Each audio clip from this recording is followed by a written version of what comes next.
अनुपमा जैसे ही अस्पताल पहुंची, कमरे में चल रही डॉक्टर आनंद और पति मनोहर का वार्तालाप सुनकर उसके कदम ठिठक गए। डॉक्टर आनंद मनोहर जी से कह रहे थे, तुम मेरी बात से सहमत हो या नहीं, ये मैं नहीं जानता, पर मेरे विचार से तुम्हें भाभी को सब कुछ सच सच बता देना चाहिए। आखिर कब तक छिपाओगे भाभी से? मनोहर जी ने बहुत उदास होकर कहा, कोई बताने लायक बात हो तो बताऊं भी, उस बेचारी को एक दिन तो पता चलना ही है अनुपमा को, तब तक तो उसे चिंता से मुक्त होकर जी लेने दो। तभी मनोहर का स्वर अनुपमा के कानों से टकराया और वो शीघ्र ही सकते में आ गई, मानो एकाएक किसी ने उसके कानों में गरम शीशा उड़ेल दिया हो। उन्होंने तेजी से उस कक्ष का द्वार खोला और तूफान की गति से कमरे में प्रवेश किया। क्या हुआ है आपको? अनुपमा ने हाँफते हुए पूछा। उन्हें अचानक अपने सामने पाकर एक क्षण को तो मनोहर का मुंह आश्चर्य से खुला का खुला रह गया था, पर बहुत ही जल्द उन्होंने अपने आप को संभाल लिया था। अरे अनुपमा, क्या हुआ? बहुत बदहवास सी लग रही हो। क्या घर से भागी चली आ रही हो? मनोहर जी ने मुस्कुराकर तनाव को कम करने की कोशिश की, मगर अनुपमा की भाव भंगिमा में कोई अंतर नहीं आया। ये मेरे प्रश्न का तो कोई उत्तर नहीं हुआ। आखिर क्या हुआ है आपको? अनुपमा ने अपना प्रश्न दोहराया। वही तो मैं डॉक्टर से पूछ रहा हूँ कि आखिर मुझे हुआ क्या है, जो मुझे यहाँ रोक रखा है। तुम नहीं जानती आजकल के इन डॉक्टरों को। आपको जुकाम हुआ नहीं कि अतिथि सत्कार के मूड में आ जाते हैं। वैसे तुम्हें किसने बताया कि मैं इस अस्पताल में हूँ? मनोहर जी ने धारा प्रवाह में बोले ही जा रहे थे। आपके ऑफिस फ़ोन किया था। आपकी सेक्रेटरी ने बताया कि आप ऑफिस में ही बेहोश हो गए थे। उसी ने यहाँ का पता भी दिया। ऑफिस फ़ोन किया था, क्यों? कोई खास बात थी क्या? मनोहर जी ने प्रश्न किया। खास बात ही तो थी। रिया का फ़ोन आया था। मेडिकल कॉलेजों की सामूहिक प्रतियोगिता का परिणाम आ गया है। उसमें रिया को बहुत ही अच्छा स्थान हासिल हुआ है। मैंने उन सबको खाने पर बुला लिया। सोचा सब मिलजुल कर खुशी मनाएंगे, पर कुछ विशेष खरीदारी करते हुए घर लौटने के लिए आपको ऑफिस फ़ोन किया तो ये मनहूस समाचार मिला। अनुपमा की आंखें नम हो उठी। देखा डॉक्टर, तुमने तो हमारी अनुपमा को रुला ही दिया। अब तो मैं किसी एक की नहीं सुनूंगा। अब तो तुम्हें मुझे घर जाने की अनुमति देनी ही होगी। मनोहर जी का चेहरा चमक उठा। ये तो सचमुच अच्छी खबर सुनाई है भाभी ने। मैं तो खुद आपकी इस खुशी में शामिल होना चाहता हूँ, पर क्या करूँ, हमें तो कोई पूछता ही नहीं है। डॉक्टर आनंद मुस्कुराकर बोले। अरे कोई बात नहीं डॉक्टर आनंद, अब बुलाए लेते हैं आपको। आप हमारे साथ ही चलोगे। घर की ही बात है, इसमें इतनी औपचारिकता दिखाने की क्या जरूरत है? मनोहर जी ने चटपट निमंत्रण दे डाला था। लेकिन आपकी तबीयत? अनुपमा ने डॉक्टर आनंद से पूछा। आनंद भैया, इन्हें क्या हुआ है? अनुपमा घूम फिर कर पुनः उसी विषय पर आ गई। अरे अनुपमा, तुम मुझसे क्या पूछ रही हो? मैं ही बता देता हूँ तुमको। मुझे कुछ नहीं हुआ, बस जरा सी कमजोरी है। इसीलिए आनंद ने सभी तरह की जांच करवाने के लिए अस्पताल में भर्ती कर लिया है मुझे। क्यों डॉक्टर आनंद? डॉक्टर के मुंह खोलने से पहले ही मनोहर जी ने हल्के अंदाज में कह दिया।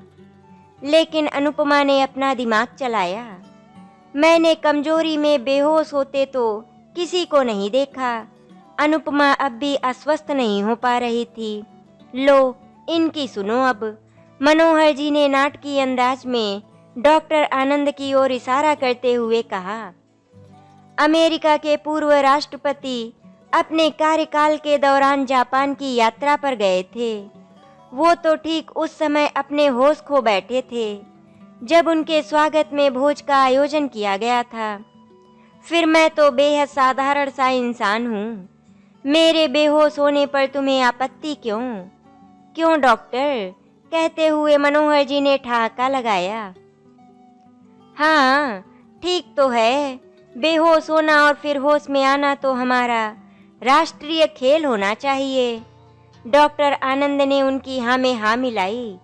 आप नहीं जानते डॉक्टर भैया कि आपने मेरे सीने से कितना बड़ा बोझ उतार दिया। मुझे तो इतनी चिंता हो गई थी कि किसी काम में मन ही नहीं लग रहा था। इसीलिए सब कुछ छोड़कर यहाँ दौड़ी चली आई। अब तो मैं साथ ले जा सकती हूँ ना आपके मरीज को। अनुपमा ने लंबी सांस ली। नहीं, अभी नहीं। बड़ी कठिनाई से तो पकड़ में आए हैं आपके पति। हम तो सभी तरह की जांच करवाकर स्वयं को संतुष्ट व आश्वस्त करना चाहते हैं। ठीक ही तो है, हम दोनों साथ ही पहुंच जाएंगे।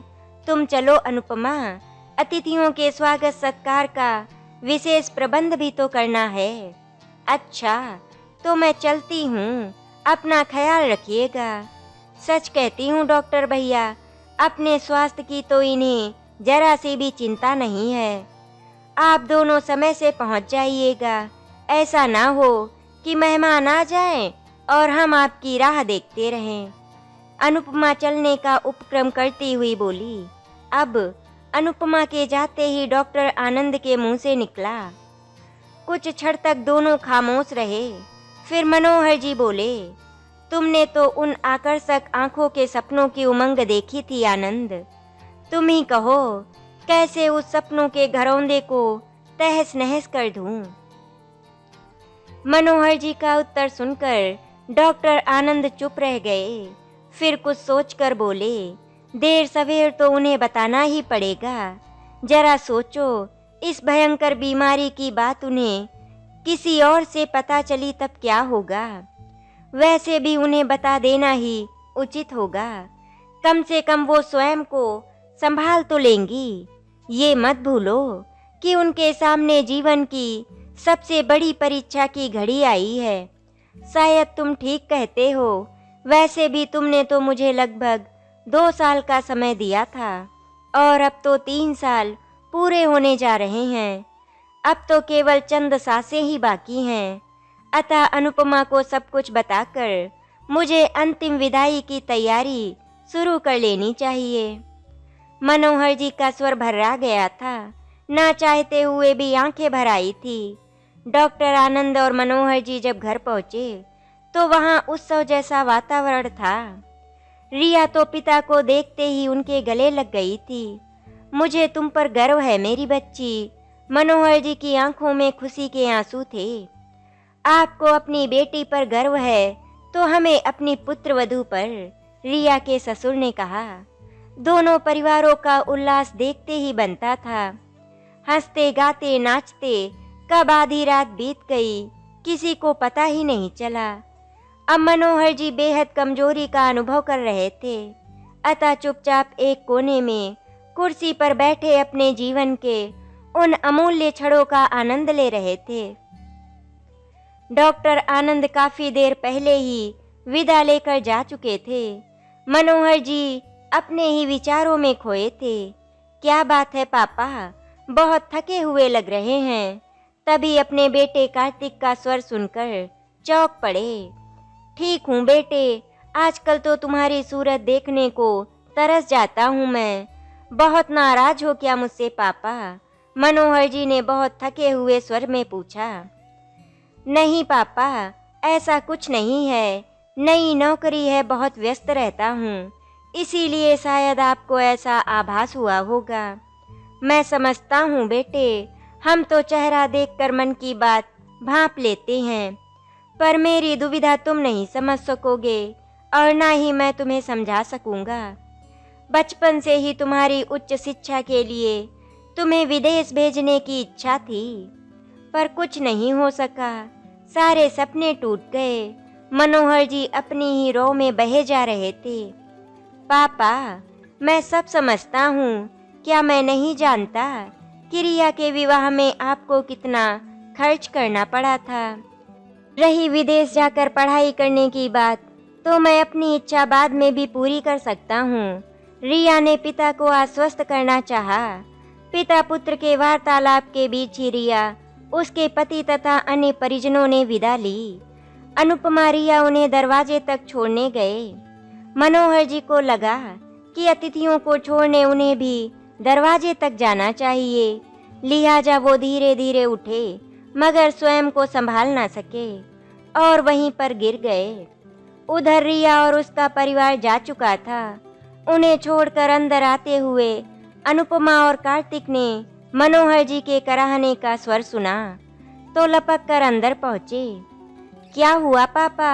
कार्तिक और अनुपमा उन्हें झिंझोड़ रहे थे, पर मनोहर जी को तो होश ही नहीं था। कार्तिक, जल्दी डॉक्टर आनंद के यहाँ फोन करो, अनुपमा रुआसे स्वर में बोली। कार्तिक ने डॉक्टर को पूरी स्थिति की जानकारी दी तो उन्होंने तुरंत उसे कहा, मनोहर जी के साथ अस्पताल पहुंचने को कहा। बदहवास माँ बेटे मनोहर जी को अस्पताल लेकर पहुंचे।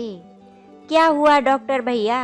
आपने तो कहा था इन्हें घर ले जा सकते हैं, कोई विशेष बात नहीं है, अनुपमा ने कातर स्वर में पूछा। मैं तो शुरू से ही यही चाहता था कि इसके बारे में आप लोगों को सच बता दूं, पर इन्होंने, मनोहर जी ने नहीं चाहा था कि उनके परिवार को मैं ऐसा दुख पहुंचाऊं, इसीलिए मैं अब तक चुप रहा। पर अब क्या? कार्तिक ने प्रश्न किया। कार्तिक बेटा, तुम्हारे पिता कुछ ही दिनों के मेहमान हैं। डॉक्टर आनंद का स्वर बेहद सपाट और गंभीर था। क्या कह रहे हो भैया? शुभ शुभ बोलो। हाँ भाभी, कब तक वास्तविकता से मुंह छिपाओगी? पर एक बात बता दूं, बहुत साहसी है मेरा मित्र। सारी घुटन, दुख और अकेलेपन से वो अकेले ही जूझता रहा, पर अपने परिवार का भविष्य सुरक्षित करने में जी जान से जुटा रहा। उन्हें क्या हुआ है डॉक्टर अंकल? बेंच पर अपना मुंह छिपाए बैठी अनुपमा सुबकती हुई माँ को संभालते हुए कार्तिक ने पूछा। डॉक्टर आनंद ने कार्तिक को बताया, बेटा तुम्हारे पिता को रक्त कैंसर हुआ है। क्या? हाँ, और ये बात तुम्हारे पिता लगभग 3 साल से जानते थे। ये तो उनका अंतिम पड़ाव है। ये सुनकर तो अनुपमा हक्की बक्की रह गई। पिछले 1.5 साल के दौरान मनोहर जी ने सचमुच कुछ ऐसे कार्य किए थे जो शायद साधारण परिस्थितियों में वे नहीं करते। कैसे वो इन संकेतों को नहीं समझ पाई थी? पिछले कुछ दिनों की घटनाएं उनकी आंखों के आगे चलचित्र की तरह तैर रही थी। बैठो ना थोड़ी देर, कहाँ भागी जा रही हो? एक दिन अपनी पत्नी को काम में व्यस्त रसोई की ओर जाते देखकर मनोहर जी बोले, क्या करूं, गैस पर सब्जी रखी है, जल जाएगी। फिर कार्तिक आता होगा, उसके लिए नाश्ता भी तो बनाना है। अनुपमा हैरान परेशान स्वर में बोली, कभी कभार थोड़ा समय हमारे लिए भी निकाल लिया करो। मनोहर जी ने कुछ ऐसे अंदाज में कहा कि अनुपमा उन्हें अपलक ताकती रह गई थी। जबान से एक बोल भी नहीं फूटा था। बात क्या है, मेरे लिए तो कभी समय ही नहीं रहा आपके पास, फिर आज इस तरह पास बैठने का आग्रह। कुछ क्षणों की चुप्पी के बाद उनकी जबान से कुछ शब्द फूटे थे। अरे कुछ नहीं, तुम तो यूं ही बाल की खाल निकालने लगती हो। जाओ गैस बंद करके आओ, कुछ जरूरी बात करनी है। मनोहर जी मुस्कुराए। ठीक है, अभी 2 मिनट में आई, कहती हुई अनुपमा फुर्ती से गई और गैस बंद करके उनके पास आ बैठी। इस शुक्रवार को कुछ मेहमान आने वाले हैं। मैं चाहता हूँ उनके स्वागत सत्कार में कोई कमी ना रह जाए। अनुपमा के बैठते ही मनोहर जी बोले, ऐसे कौन से मेहमान हैं जिनके बारे में मुझे पता नहीं है? अनुपमा के स्वर में आश्चर्य झलक रहा था। अपनी रिया को देखने कुछ लोग आ रहे हैं, घर वर दोनों ही बहुत अच्छे हैं। क्या कह रहे हैं आप? रिया को देखने? आप तो अच्छी तरह जानते हैं कि रिया कभी तैयार नहीं होगी। आपको तो पता है कि वो डॉक्टर बनना चाहती है, वो बचपन से यही सपना देखती आई है। अब एकाएक मैं कैसे कह दूं कि पढ़ाई लिखाई को तिलांजलि देकर घर गृहस्थी में मन रमाओ। अनुपमा का स्वर ना चाहते हुए भी रूखा हो आया। मुझे तो लगता है रिया से ज्यादा तुम इस विवाह के विरुद्ध हो। रिया विरोध भी करे तो उसे तुम्हें समझाना होगा। ऐसा अच्छा वर और घर भला रोज मिलता है क्या? पढ़ाई ही करनी है ना, उसे तो विवाह के बाद कर लेगी। पिता पुत्र दोनों ही डॉक्टर हैं और उन्होंने मुझे आश्वासन दिया है कि यदि रिया पढ़ना चाहेगी तो वो उसे रोकेंगे नहीं। मनोहर जी ने अनुपमा को समझाना चाहा। उनके कहने से क्या होता है, हमें भी तो अपनी बेटी का भला बुरा सोचकर ही आगे कदम उठाना चाहिए। विवाह से पहले तो सब ऐसा ही कहते हैं, पर बाद में सबके तेवर बदल जाते हैं। फिर विवाह के बाद उसके कंधों पर गृहस्थी का भार आ जाएगा। ऐसे में वो बेचारी क्या पढ़ाई कर पाएगी? अनुपमा के स्वर में नाराजगी साफ झलक रही थी। रिया नाराज होगी ये तो मैं जानता था, पर तुमसे इतने विरोध की आशा नहीं की थी। क्या मुझ पर विश्वास नहीं रहा तुम्हें? मनोहर जी ने धीरे से मगर दृढ़ स्वर में बोले थे। मैंने ऐसा कब कहा? और आप पर विश्वास न होने का तो प्रश्न ही नहीं उठता। अनुपमा का गला भर आया था तो मेरी बात मान लो और रिया को उस विवाह के लिए मनाने का काम भी तुम्हारा है। कोशिश करूंगी, मैं कोई आश्वासन नहीं दे सकती। मैं अपनी बेटी की आंखों में आंसू नहीं देख सकती। नाराज अनुपमा उठी और रसोई की ओर चली गई। मनोहर जी एक फीकी सी मुस्कान फेंक शून्य में ताकते बैठे रह गए थे। रात को डाइनिंग टेबल पर रिया को ना देखकर मनोहर जी ने पूछा, रिया कहाँ है? बैठी रो रही है बेचारी अपनी नियति पर। वैसे भी उसके बिना ही खाने की आदत डाल लो तो अच्छा रहेगा। अनुपमा बोली, ये क्या तमाशा है? कार्तिक जाओ, अपने पुत्र को आदेश दिया मनोहर जी ने। फिर वो अनुपमा से मुखातिब हुए, देखो मैंने तुम्हें पहले ही समझा दिया था कि मैंने रिया के विवाह का निर्णय ले लिया और मैं चाहता हूँ कि तुम इसमें मेरा साथ दो, जिससे कि सब कुछ शांति से निपट जाए। तभी कार्तिक के साथ रिया आ गई तो वो बोले, बैठो और खाना खाओ। देखो बेटी, घर के वातावरण को तनाव मुक्त रखने की जिम्मेदारी हम सबके कंधों पर है और मैं नहीं चाहता कि तुम कुछ भी ऐसा करो जिससे मेरी परेशानी बढ़ जाए। उन्होंने इतनी दृढ़ता से कहा था कि सब चुप रह गए थे। फिर तो उन्होंने किसी के विरोध की चिंता किए बिना रिया का विवाह कर दिया था। उसके बाद उन्होंने जिद ठान ली थी कि गांव की जमीन जायदाद बेचकर शहर में मकान बनवाना है। उनकी एक ही रट थी कि कौन देखभाल करेगा गांव की जायदाद की। अनुपमा ने भरसक विरोध किया था, फिर भी मनोहर जी नहीं माने थे, मगर आज उन्हें अपने पर पछतावा हो रहा था। मनोहर जी ने समय पर प्रबंध न किया होता तो परिवार के पास सिर छिपाने के लिए छत भी ना होती। और फिर कार्तिक का विदेश में उच्च शिक्षा का विरोध करते हुए उन्होंने सारे परिवार की नाराजगी झेली थी। कार्तिक ने तो उनसे बोलना तक बंद कर दिया था। अनुपमा ने भी तो पति को पत्थर दिल बताकर मुंह मोड़ लिया था। अनुपमा बेटे को गले लगाकर बिलख रही थी, पर आज मुझे समझ आ रहा था कि वो तेरे विदेश जाने के इतने विरुद्ध क्यों थे। कुछ मत कहो माँ, मैं तो स्वयं पर शर्मिंदा हूँ। समझ नहीं आ रहा इस पितृ ऋण को मैं कैसे उतारूंगा। कार्तिक का चेहरा आंसुओं से भीग गया। मनोहर जी को होश आ गया है, आप लोगों को बुला रहे हैं। तभी डॉक्टर आनंद ने आकर बताया, अरे तुम लोग रो रहे हो, देखो मैंने भरपूर जीवन जिया है। फिर मैं तो खुशहाल हूँ कि मुझे इतना समय तो मिला जो मैं तुम लोगों के लिए जरूरी प्रबंध कर सका। रिया के लिए मैं बहुत खुश हूँ। डॉक्टर बनने का उसका सपना अब केवल सपना ही नहीं रहेगा। हाँ कार्तिक, तुम्हारा मैं अपराधी जरूर हूँ, मगर देखो बेटे, तुम्हारी इच्छा पूरी करने के लिए सारे परिवार का भविष्य दांव पर लगाना पड़ता और वो खतरा मैं उठाना नहीं चाहता था। सच कहूँ तो मैं थोड़ा स्वार्थी हो गया था।